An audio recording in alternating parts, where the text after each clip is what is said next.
जो महिलाएं एक मुट्ठी नमक इस जगह पर डाल देंगी उनके एक ससुराल में सारी परेशानियां खत्म हो जाएंगी। एक मुट्ठी नमक से महिलाएं अपने ससुराल में माता लक्ष्मी का और धन के देवता कुबेर का आगमन बड़े आराम से करा सकती हैं और अपने ससुराल में चल रही सभी परेशानियों का अंत भी कर सकती हैं।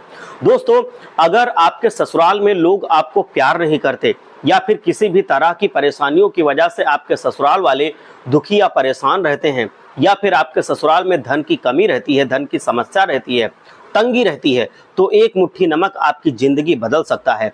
और ऐसा कहना है बागेश्वर धाम सरकार पंडित धीरेन्द्र कृष्ण शास्त्री जी का, जो बहुत ही जानने समझने के बाद ही कोई उपाय बताते हैं।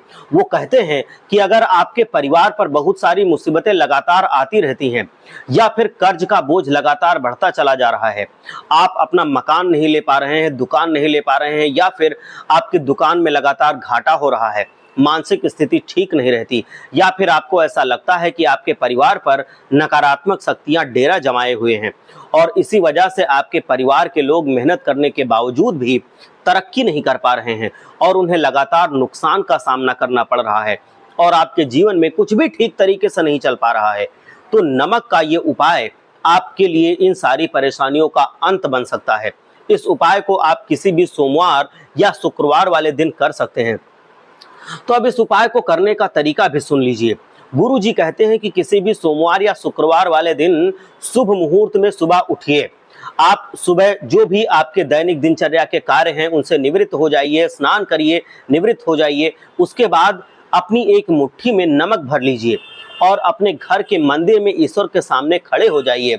अब इस नमक को दोनों हाथों की मुट्ठी में बंद करके सबसे पहले तो आप अपने आज्ञा चक्र पर ध्यान केंद्रित कीजिए। दोनों हाथ में ऐसे बंद कर लीजिए और आपके जो भी इष्ट देव हों, फिर चाहे वो बालाजी महाराज हो, महादेव हो, या माता लक्ष्मी हो, या फिर विष्णु भगवान ही क्यों ना हो, आप उनका ध्यान कीजिए और कम से कम 108 बार अपने देवों का नाम लेकर उनके मंत्र को जपिए। अब चाहे वो मंत्र ओम नमः शिवाय हो, श्री शिवाय नमः हो, ओम हनु हनु हनुमते नमः हो, या फिर ओम महालक्ष्मी नमः हो, इसका किसी का भी आप जाप कर सकते हैं।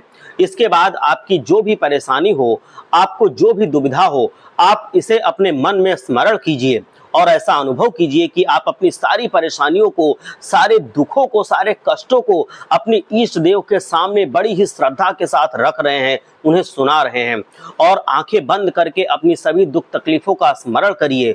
और फिर एक मुट्ठी नमक लेकर आप अपने पूरे घर में एक बार चक्कर जरूर लगा लीजिए और अपने इष्ट देव का ध्यान करते रहिए चक्कर लगाते समय। इसके बाद आप अपने घर के मुख्य दरवाजे पर खड़े हो जाइए। आपकी मुट्ठी में जो नमक है उसमें धीरे से फूंक मार दीजिए। अब आपको पीछे मुड़कर भूल से भी नहीं देखना है, क्योंकि आपकी मुट्ठी के नमक में आपके घर की सारी नकारात्मक शक्तियां, बुरा प्रभाव, आपकी बदकिस्मती सब कुछ बंद हो चुकी है। अब आप अपने घर से बाहर चले जाएं, या तो घर से दूर किसी बहते हुए जल में नमक को प्रवाहित कर दें, या फिर किसी ऐसे सुनसान जगह पर चले जाएं जहां पर आप मिट्टी में नमक को दबा सकें और फिर अपने घर वापस चले आएं। दोस्तों, आप देखेंगे कि जैसे ही ये नमक घुलता जाएगा या मिट्टी में धीरे धीरे ये खत्म होता जाएगा, घर की सारी परेशानियां भी धीरे धीरे खत्म होने लगेंगी। लक्ष्मी जी आपके घर में आने लगेंगी। लगातार आप 4 सोमवार या 4 शुक्रवार तक इस उपाय को अगर करते हैं तो आपके जीवन में एक एक करके सभी मुश्किलों का अंत हो जाएगा। हर हर महादेव। जय लक्ष्मी माता।